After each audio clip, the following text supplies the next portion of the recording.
Good morning, Reverend Walter here, and glad to join you on another day. Prosperity Insights, and coming to you live from Lusaka. And I'm glad to have actually been here and be here to always share with you what we share. And as you know, the 7:30 Mentorship Academy isn't me alone, but it's it's myself and a number of people, and we come every single day. So Mondays is yours truly, myself, and then Tuesdays we have Sunshine Sylvia, Coach Sunshine, Dr. Sunshine Sylvia, who right now is in I've forgotten which country abroad, but overseas. And then on no, not overseas. I can't remember where she is, Kenya or something. And then on Wednesday, we have the open market. That's where we all come through and share what we share. Usually we advertise different products we have, but even for you, those of you that watch, those of you that catch this, we also have it open for you to have and share on the platform and pay for that. So we open it to paid marketing. Thursdays, we have Dr. Nelly Kangwa with Prosperity for Your Soul. Very good content. And then on Friday, we have Dr. Jacqueline Molundika with healthy tips and healthy living. And we also have Dr. John Mubanga, who comes in and stands in on her behalf on a regular basis. So once again, thank you for joining us. I'll ask if you can to share the link. Share this, tag somebody, and watch this. We come live on Monday. I'm on 3 platforms, on Facebook, on LinkedIn, and on YouTube. So you can catch any one of those. The link that we normally share is also shareable, and you can watch on the link again after this event. So if you do miss this, you can actually watch later, or if you have to come off, you can watch later. So today I have a very, very serious topic, but before I do so, I will be going through to pay my last respects to one dear brother and friend of mine who passed away last week, Lorenzo, fondly known as Lorenzo, but his actual name is Lawrence Lehushel Lorenz. Now, Lorenzo was a very brilliant host on Radio Christian Voice, well known for chatback and back pages. And I personally had a lot of features with him on chatback. I intend to extract a few copies from our old days and then share them just as a way of commemorating and paying my respects to him. You know, I don't even know what words I can use to explain. It's just, I mean, you know, he went for an operation and just never came out of it. I can't believe that he passed on, but there you have it. So he's going to be with the Lord, and we have to deal with life. And so today we're putting him to rest, and that's going to be at Bread of Life at 10 this morning. And then burial will be someplace in Lusaka West. So we will be there. And so I'm mentioning this and passing deepest condolences to his wife, children, and family. And I pray that God grants him strength for this very trying season that he has found, you know, the family has found themselves in. But having said that, let me now take us straight into what we have today prepared. Today I'm sharing on the 7 major key factors to transforming Africa. And I'm actually continuing on my 3rd topic. So that's the topic right there. And we're looking at change your belief systems. And I'm actually on part 2 of that. So I will be jumping into some really deep waters, and I'll recommend for those of you who can to follow. And if you haven't followed, of course, you can always catch one of our earlier posts. Now, in building this earlier series. Now, in building my case on why beliefs for Africans must change in order to see our continent come out of what seems like invisible chains of poverty, we need to deal squarely with the issue of changing belief systems. This, my friends, this is a deep one. As has been already established, beliefs are at the core of our very psyche and play a pivotal role in determining our ability to come to a sense of realization and then take the necessary steps to progress toward prosperity, both at a personal level and, of course, community level. Now, this prosperity happens whenever one fully understands their purpose and then pursues it fully. Now, where this belief system is not aggressively dealt with, such a transformation cannot and will not occur. As such, we must confront underlying beliefs, and today I am going straight to the source for some of our greatest challenges as far as our beliefs are concerned, and that is religion. So brace yourself, because I'm just about to go into some sensitive parts, but this is a topic that we cannot avoid. Like, we just cannot avoid. Now, as you already know, I have extensively covered this in past topics, past posts, past series like this. And so today I shall tackle another very unknown but lethal aspect of religion. And in so doing, I want to focus it on Christianity, as I have more authority to speak on this front than other religions, although I would also hastily state with proof that Islam is just as culpable as Christianity when it comes to the harm it has caused when it comes to leaving long-lasting negative beliefs in the minds and hearts of indigenous Africans. So Islam plays a role, but I'll focus on Christianity. Now, as you well know, there are three major blows that were dealt towards the indigenous Africans that left permanent lowest self-esteem and damaged psyche. The three blows dealt with identity, okay, the environment, and of course our culture. Now, before the white man or Arab, could never leave that guy out, came actively into the western, central, and southern parts of Africa, there was a harmonious and great level of self-reliance among the different tribes. They did have wars and expansions of kingdoms, but these worked to assimilate and subjugate rather than totally decimate a group of people into oblivion. Now, the decimation and destruction of peoples actually really took off with what history and the church termed the Doctrine of Discovery. Okay, and I would like you guys to just take some real serious time out. I mean, if you're watching this and I mentioned to you Doctrine of Discovery, I want to challenge you. I want you right now to write Doctrine of Discovery somewhere, and when we're done with this presentation, go and do your own study. You'll find the most amount of data on Wikipedia, and then Wikipedia, for those of you who know how to use an encyclopedia like that one, there are links. They have links, they have referrals, they have citations. I challenge you to actually visit every citation and look and see for yourself, so that you appreciate exactly what the Doctrine of Discovery is. This is not something we're making up to sound cool or to sound bitter. It's just a statement of fact. And the truth is that what the saying goes is, what you know, or what is forewarned is forearmed. But what you know opens you up. Half your problem is solved by just knowing. So what I'm telling you, ladies and gentlemen, is some deep stuff. Okay, as you may be aware, the age of discovery began around the 15th century and was driven mainly by Portugal and Spain, who both had strong kingdoms under powerful rulers who wanted to ensure they sustained their wealth and power by discovering new lands that could be explored for lands, crops, and minerals. This culminated in the signing of a treaty of Tordesillas, okay, in 1494, that declared only non-Christian lands could be colonized under this Doctrine of Discovery.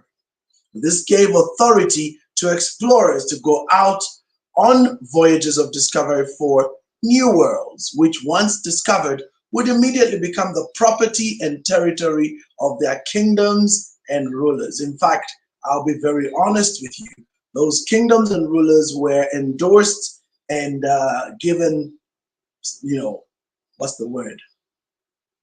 Not just endorsement, but absolution by the church. I will get to that. Now, such explorers included but are not limited to the exploits of people like Christopher Columbus, Amerigo Vespucci, Vasco da Gama, Ferdinand Magellan, James Cook, Marco Polo, and many more. And if you are a student of history, the skewed history you learned in school, you obviously know a lot about these people because you heard about them. We've been taught about them. But I'm here to tell you, ladies and gentlemen, that what you and I were taught is not the real history. It's a part of the history, but it's sanitized history. It's what we would term whitewashed history. So there are essentially two habits common in history. One is whitewashing, in fact, just generally in life as well. One is whitewashing and the other one is demonizing. So, for example, I am not in any way promoting or supporting this man, but I'm just telling you that people like Saddam Hussein was demonized. People like Muammar Gaddafi was demonized. What does that mean? That means the general narrative out there is so negative that you actually believe what they say. I mean, modern day demonized individual, Donald Trump. That's another example of someone that's demonized. So the system has a way, the establishment has a way of demonizing people. So then they have another side of the equation. We call it whitewashing, where the less, admirable parts or bits that are not so nice for history are usually cleaned out so that you don't know about them, and then more of the negative history is put out there. So, sorry, the positive history is put out there, and that's what these guys, were benefit too. So Columbus, Vespucci, da Gama, Magellan, Cook, Polo, all these guys were basically sanitized and whitewashed, so that when you hear their story, you're hearing these great heroes of science and exploration, but you don't get to hear the really horrible things they did. Now, these explorers and their ships were sponsored by local merchants and their monarchs and carried weapons and also missionaries. The strategy was to convert natives into Christianity and then pacify them whilst taking over their lands. I think no one can argue with that. These lands no longer were owned by the natives but became international property of the monarchs in the various kingdoms. Now, the five major perpetrators of these were Portugal, Spain, Britain, Denmark, and Germany. Prussia, then it was called Prussia, so Germany. Now, the nobility worked closely with the church. And with the issuance of papal authority, they were absolved for any crimes committed in these explorations because they were supposedly Christianizing these brutes and savages. And if they did not convert through missionaries, they would through the barrel of a gun. Okay? As we all know, many native peoples, especially in the American continent, were wiped out completely. Okay? And we also know that in Canada and Australia, Red Indians and Aborigines, respectively, were also all but completely decimated. The same story is true in many parts of Africa, although Africans seemed much stronger and resistant to many diseases and quickly proved a favorite for slave labor. Now, the strategy for this decimation or complete eradication of the natives focused on the three items I mentioned earlier: identity, culture, environment. And I'm going to go in detail now to kind of break this down for you so that you understand. But what I have glossed over, which many of you may not realize, is that when the explorers came into these parts of the world, ours, the Europe, the Americas, the initial goal was send in the missionaries so that the missionaries can convert them. And if they don't comply, then comes the mercenaries. So they used to have missionaries and mercenaries, but the mercenaries worked behind the missionaries. If the missionaries succeeded in converting the populace and turning them into little children who are proud and pacified, and then show them the pictures of a white Jesus and get them all sold on that, then it meant they no longer had the issue of having to use force. But unfortunately, if these people did not, convert, if these people refused the message of the missionaries, then the missionaries stepped aside and the mercenaries came in. And I tell you guys, it was massacres, it was genocides, it was butchery of the worst kind that took place. And what made this tragic is that these people did this work with the full endorsement of the church. The church absolved them in advance. So the leadership of the church gave them what was called absolution. They were dealing with natives and brutes and unbelievers. So in their books, they were doing the work of God, and they would go and just pretty much decimate entire tribes. This is historically true. There are serious issues of reparations for the Red Indians of the Americas, both in Canada as well as the US, who were entirely wiped out. South America, same story. I always tell you guys that if you want to see an example of what I speak of, look for a film by Martin Scorsese called The Missionary. Very, very moving film. That movie always breaks my heart. It leaves me sobbing deeply because of what you see going on and how the church and mercenaries work together with the kingdoms of the day to totally decimate entire peoples in the name of God, in the name of Christ. Woof, scary stuff. So we're dealing with real issues here, and these are some of the pasts that we must reconcile. You know, in medicine, misdiagnosis is malpractice. I'll say that again. Misdiagnosis is malpractice. What does that mean? That means if you do not adequately identify and diagnose a problem, then whatever solution you give is not going to be the right solution, and that is malpractice. It means you have misdiagnosed, you have not deeply understood what's going on. For the African, in order for us to come to a place of appreciating as a people why we're where we are, we have to have this uncomfortable look into our past in order to understand what is it that brought about this massive crisis we see today, where you sit on the wealthiest continent but are simultaneously the poorest people. So let's look at the first of the three. The first is identity. I have a big thing about identity because I teach that under my courses. I talk about unleashing your destiny, and at the heart of unleashing your destiny is the issue of identity, because identity is the real you. So the question is, who are you? And a lot of people cannot answer that.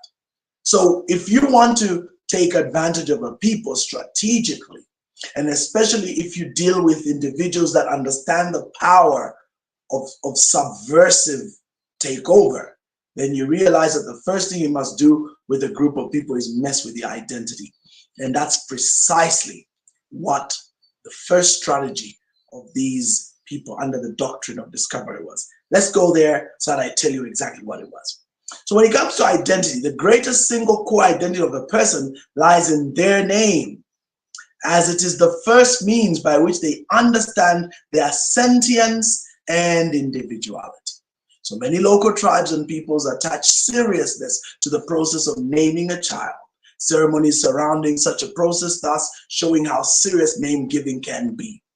Okay, this is true even in the Bible, and we do see that in many instances where an important person was born to a specific family, their name was significant and carried a great amount of importance. An example is that of Jesus Christ our Lord, whose name was given by the angel Gabriel as instructed by God. So it's not like Joseph and Mary just get, no, there was a very specific instruction: you shall call the baby Jesus.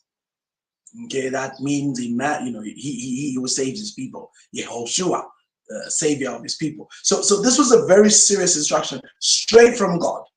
Okay, now when these explorers came into our lands and those lands, they ensured they changed the names of the natives to their own languages instead, claiming that these are Christian names. Okay, when in fact they were just their language names, nothing to do with Christianity whatsoever. And this in itself dealt a fatal blow to the identity of the persons and who they were. By christening, they took on new identity, which was at the mercy of those of the one who was christening. Okay, this is the reason behind why so many change their names upon having a religious epiphany of life-changing proportions. One well-known example in the Bible is Paul, whose name was Saul before his encounter on the road to Damascus. Okay, another example is the well-known case of Cassius Clay. the international heavyweight champion of the world, who changed his name to Muhammad Ali after converting to Islam. So, the changing of a name is no small matter, my dear brothers and sisters, and by so doing, this was the first step these explorers used to completely eradicate the former identity of those captured by them. Okay, you may also recall that during slave trade, those who were transported to new worlds had to change their names. They would no longer be identified by their old family name, but instead would be forced to take on their new name and identity of the slave owner. It is this reason why our brothers and sisters in the Western Hemisphere have no African names save for those they gave themselves. Like, for example, a very fiery gentleman that used to be part of SNOC. Those who know what I'm talking about, he used to be part of the Student Non-Violence Committee or something. Now, his name was Carmichael. I've just forgotten his first name. I think Carmichael, the first name is just gone. Stuart Carmichael, I think. Very fiery guy. Later on in his life, he changed his name to Kwame Ture, you know, and this is because he realized the significance of carrying the slave name. You may also remember, for some of you that have watched or read the bestseller Roots by Alex Haley, you may recall the harrowing scene from the series where our protagonist, Kunta Kinte, was forced to take on his new slave name, Toby. Okay, being stubborn as he was, he had to be broken through the crack of a whip to within an inch of his life. And only then did Kunta accept his slave name, Toby. This is a very hard scene to watch, especially when you consider that this is what happened to those unfortunate souls that were sold into that nefarious trade. So in the film Kunta Kinte, well, Roots actually, but you know, everybody thinks of it as Kunta Kinte, you remember that Kunta was so hard. If you can imagine, this Alex Haley was like 9th generation from that man. But Kunta Kinte was so proud of his African heritage, he never stopped talking about it. He never stopped teaching his children through oral tradition about their history. And indeed, life being what it is, Alex Haley was known for writing the autobiography of Malcolm X, but he also wrote Roots, which became a massive bestseller and groundbreaking TV series back in 1977 with some of the most famous actors and actresses to ever don the small screen. And that particular movie really created a consciousness of slave trade and where people came from. They tried their best. They didn't even go as deep as, say, 12 years a slave, which is really harrowing. But, you know, the idea of what happened to people in those days is not lost. And that film really brings to life the issue of the name. So a lot of people don't understand what happened with Kunta Kinte is, even though he accepted the name Toby, in his family, little family, he always had that name, you know, shared. And so we remember, those of us who love the story, we remember that even though they broke him down and he took on the name Toby, and you know, the rest of his life he remained with that. He did marry a wonderful wife, I've forgotten her name, and then they had a daughter called Kizzy, and he named her Kizzy, meaning stay put. You know, stay put. But unfortunately, they took her away they sold her into slavery, as was the custom in those days, leaving Kunta Kinte pretty much a broken man with his wife. They never ever had any other child, but as life would have it, Kizzy went on to have a child who was the product of her slave master who used to rape her. And so they had a child called Chicken George, who became famous as a chicken fighter. And that particular gentleman bought his freedom later on after working for a long time with the chickens. And then he bought their first land, and that's when he had his children. And the story goes on and on right up to Alex Haley. Absolutely amazing story. 9 generations later, right through the Civil War of America of the 1800s, right through the horrible days of Jim Crow, right up to the 60s when the parents right up to the 20s when the parents of Alex Haley, you know, gave birth to Alex Haley, who became famous. for writing the autobiography of Malcolm X, and of course the book Roots, which, by the way, took him 12 to 13 years to trace and get the history right up to the ship. That's one of the crazy things about those days, that in those ships they had a manifest, and all the slaves that were sold, they kept all those books. You can go right now to a number of special museums in America and places, and you will find what are they called, the log books. You find the journals of captains. You'll find so much information that will tell you exactly what happened. So these are real harrowing truths of what happened to Africans. And so with Africa, we lost our identity because they Christianized us. But the saddest part is that that Christianity was more of a religious experience than it was a true liberating experience that comes with knowing God through the kingdom. So now let's look at a second item real quick as we wind up. This is the issue of change of beliefs. So we just looked at, so we're still going on with change of beliefs, but I was speaking specifically in relation to that particular incident. But let's look at this now, where we're dealing with other aspects of identity. So like I say, one must understand that there is more to a name than just syllables or what they are called. A name is a word, and words have power. And remember that in many African cultures, and even in the Bible, naming a child was often accompanied by a ceremony, and this in itself showed the significance of a name. And what many do not realize is that identity is shaped within that name. On an ethereal level, a name also carries with it power to shape the destiny of its bearer. Did you know that? Oh, yes. That's why you don't just name.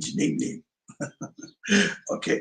Now, one well-known story in the Bible is found in Numbers chapter 5, where a man named Jabez realizes that his name means pain because his mother bore him in that. He proceeds to pray the now well-known prayer of Jabez that, according to scripture, transforms his life in spite of the name. Okay? So then, we see that names are important, but what is also interesting is that it's not just a case of the name, but the realization of its power as well in order to change the life of a person. So you can see that is why the first strategy to obliterate the African's identity was by changing their name to a Christian or Muslim name.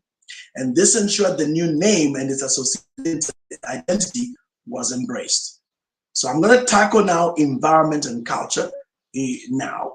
We've got a few more minutes. And these two play a very big role in forming what is a fundamental part of who we become. There is a general position in science that DNA shapes people. However, it has been repeatedly shown through experience that the environment and culture within it play a more definitive role than even DNA does. So whilst on the topic of environment, have you ever wondered why so many foreigners, including Chinese, would come into our nation here in Zambia and create wealth relatively fast, while Zambians seemingly are left with breadcrumbs? I have. Okay, and over the years, I have learned one very powerful truth. The truth is based on neuro-linguistic and neuro-leadership training, and that is modeling. So these two disciplines, which are more or less the same, are attributed to modeling. Research has shown that the three most powerful models that shape our thinking and go on to pretty much determine our fate and destiny are tied to the following within our environment, and these are: 1, our parents, guardians, elders, and influencers. So that's the first. Then second, the words of those people and those around us. So it's not just the guardians and their words, but also the environment we're in. What words, what language, what general vibe do you have in that environment? And then thirdly, the environment itself and its culture, beliefs, and nuances. Okay? As you already know, poverty is certainly a state of mind, because the environment in which those plagued by it are born have a poverty modeling, which is evident everywhere. The words, the actions, and their underlying beliefs powerfully reinforce this paradigm. Now, interestingly, wealth is also a state of mind. Many wonder why people of particular backgrounds, okay, end up either rich or poor, and the answer is once again modeling. Okay? Now, seriously think about it for a moment. Take Jews, for instance. They seem to excel in many areas of human endeavor, especially in relation with wealth, money, science, business, and pretty much most of these money-based spaces. What is unique about their models?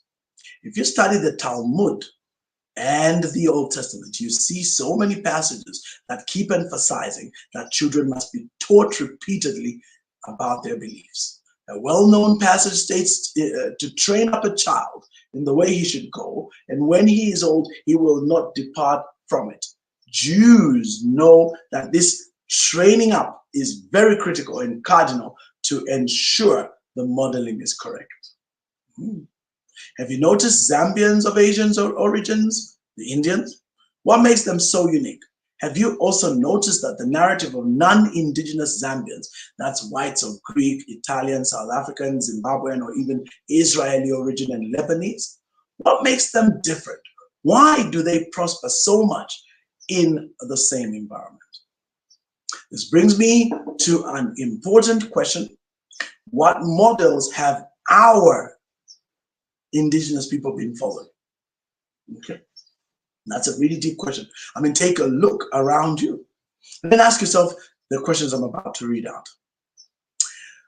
Do you personally know any rich person? And when I say rich person, I mean one with at least 20 million kwacha in net worth. Do you, right now as you watch this program, know somebody in your circle? Do you personally know any rich man? 20 million and above. I should even revise this. It should go to 50 million now because our kwacha has really lost it. Number two, how many such persons do you know in a personal way? Meaning, how often do you interact with such people? Number three, how did they acquire their wealth? Okay.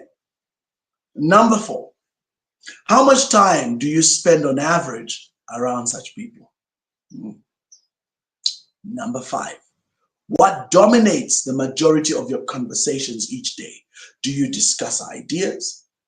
Do you discuss events? Or do you discuss people? Okay, so soccer and politics fall under the second and third category, respectively. Now, number six, what is the first thought that comes to mind when you see a beautiful car like a Range Rover, a Jaguar, a Toyota Land Cruiser V8 engine size vehicle, 2022, 2023, straight out of Lusaka Toyota or Lusaka Pilatus? What comes to mind? And what comes to mind when you see a beautiful house, or when you drive past a beautiful, nice restaurant, or perhaps a top class area? Like if you happen to go to Green Park, you know, at Elite there in Makeni, or such places, Roma Park, what comes to your mind? Now, your answers to the earlier asked questions will be determined by the modeling from your earlier life. Modeling determines mindset, mindset determines emotions, emotions determine thoughts, thoughts words, words actions, and actions results. And the big question, what results have you had? Are you happy with them? And that very modeling is what is bringing about the corruption, theft, exploitation of the poor, and oppression by foreigners in our country. So you see that on both the positive and the negative. When the foreigners came here, they found out that many locals have a crab mentality combined with a hope to get lucky paradigm. Okay, crab mentality is the pull me down. Hope to get lucky is the belief that it's luck that gets you there. And it's that paradigm that has allowed them to exploit the opportunities right under Zambians' noses. Poverty fears for loss. So when it finds anything, it hoards while greedily closing doors for everyone else because it thinks resources are limited and will run out. That's the crab mentality. However, those with wealth mindset look forward to gain, easily shares all the time because it knows that money is abundant, and the more who make the money, the more there is to go around. In fact, in the words of my dear elder, auntie, and sister, Dr. Sunshine Silver, she always says there is enough for everyone. There's abundance everywhere. Don't you ever believe that resources are limited. That's what economics teach you. I disagree 100% with that concept. It's just not true. There is enough resources, okay? But in order to make economies tick, in order to make the system operate, they must create a sense of scarcity, because that's what sustains the ruled and the rulers. So the rulers sustain the ruled because they get the ruled to believe resources are limited. And once the ruled believe that, they behave in a very interesting way. And that's what sustains the system, the status quo. That's what sustains the system. Okay? All right, so if we want to see more Africans, including our own people, prosper, there must be a system-wide overhaul that begins with the deliberate changing of the models we have so that it can be clearly demonstrated to everyone that wealth is in abundance and available to anyone who puts their mind to its acquisition. Okay, I am actually going to, in the next presentation, I'm going to actually now show very bad paradigms pushed by religion that reinforce poverty and show how best to overcome them. But my closing remarks today are very simple. We have more than enough around us, but the system has perpetrated this idea there isn't enough. They have also, of course, perpetrated powerfully an identity crisis that Africans carry to this day. And so we must uproot these. If foreigners come and rule over your own land, there's a big problem going on there. I'm not going to read the passage in the Bible, but in the book of Deuteronomy, chapter 28, verse 15, it actually shows you what happens to people who do not live in obedience, and how foreigners will come and take over your land, and they will rule over you, and you'll be like an occupied people in your own land. That is right there in the book of Deuteronomy. Do we as Zambians feel like an occupied people in our own land? Well, if we're selling our land, yes. So we need to work on the mind. You know, to this day, I'll never get over the fact that there are people right now selling land to the Chinese and to the whites and anybody with money, their own land, and choosing to become caretakers in their own land. This is what shows you the level of poverty we're dealing with. We need a total overhaul, and people need to overcome this completely if we're going to see ourselves become free. So next week I'm coming, and I'm going to show you even more areas where we need a total overhaul. So for myself, thank you so much. I look forward to seeing you next week. God bless. Tomorrow, by the way, it's Sunshine on the show. So make sure you tune in as always and be part of what's going on. Take care and God bless, and see you again.